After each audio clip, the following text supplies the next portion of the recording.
Congress party నుంచి వైసీపీలోకి వచ్చిన వాళ్ళు ఎక్కువ. కాంగ్రెస్ పార్టీలో కాస్త విస్తృతమైన స్వేచ్ఛనాల, విపరీత స్వేచ్ఛనాల, క్రమశిక్షణ అనేటటువంటిది ఉండదు. అదే సందర్భంలో ఆ క్రమశిక్షణ లేమి కారణంగా వాళ్ళ లాంగ్వేజ్ కొంచెం దౌర్జన్యపూరితంగా ఉంటది.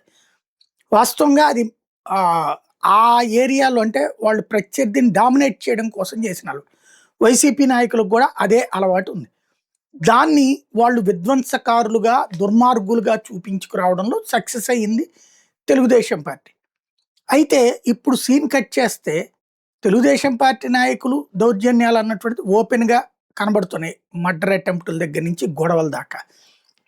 ఇలాంటి సందర్భంలో దీన్ని దాచడానికి లేదు.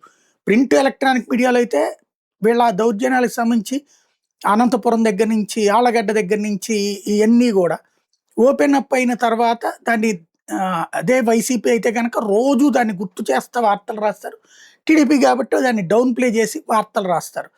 ఈ సందర్భంలో ఇవి ఎక్కువైపోయి ప్రజల్లో వ్యతిరేకత వస్తున్నటువంటి నేపథ్యంలో చంద్రబాబు గారు చాలా మంచోడు, ఆయనైతే ఆపుతాడు అన్నటువంటి కోణాన్ని ప్రొజెక్ట్ చేస్తారు. అందులో భాగంగా ఈ వార్త ఆయన మాట్లాడింది కూడా అదే. ఎన్డీఏలోని ఏ శాసనసభ్యుడైనా తమ వ్యక్తిగత ప్రవర్తన కారణంగా కూటమి ప్రతిష్ఠ దెబ్బతినకుండా చూసుకోవాలని ముఖ్యమంత్రి చంద్రబాబు దిశానిర్దేశం చేశారు.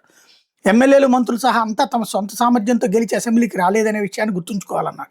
ఆంధ్రప్రదేశ్లో ఎన్డీఏ ప్రభుత్వం నిరంతరం కొనసాగితేనే రాష్ట్రానికి మంచి భవిష్యత్తు ఉంటుందని పునరుద్ఘాటించారు. వచ్చే ఎన్నికల్లో మోడీ 4వ ప్రధాని అవుతారని, అలాగే ఏపీలోని ఎన్డీఏ గెలవాలని ఆకాంక్షించారు. ఇది ప్రజల్లో నమ్మకం కలిగించడానికి, వ్యతిరేక ఓట్లు చీలకుండా చూడటానికి ఎన్నికలకు ముందు నేను, పవన్ కళ్యాణ్, అమిత్ షా మాట్లాడుకున్నాం, కలిసి నిర్ణయం తీసుకుని ప్రజల్లోకి వెళ్ళాం. కొందరు కొత్త వారైన వాళ్ళ పోరాటం గుర్తించి సీట్లు ఇచ్చాం. ఎన్నికల్లో 94% సీట్లు గెలిచామంటే నా పైన, పవన్ కళ్యాణ్, ప్రధాని మోడీ పైన ఉన్న విశ్వాసమే కారణం. ప్రజలు ఇచ్చిన అవకాశాన్ని వమ్ము చేసుకోకూడదు. 2014లో రాష్ట్ర విభజనతో నష్టపోయాం. వైకాపా 5 ఏళ్ల పాలనలో 30 ఏళ్లకు సరిపడా విధ్వంసం జరిగింది. ఇప్పుడు మనం కూడా తప్పులు చేస్తే ఇబ్బందులు ఇంకా పెరుగుతాయి. కేంద్రం, రాష్ట్రంలో ఎన్డీఏ ప్రభుత్వాలు రావడం వల్లే రాష్ట్రం నిలదొక్కుంది.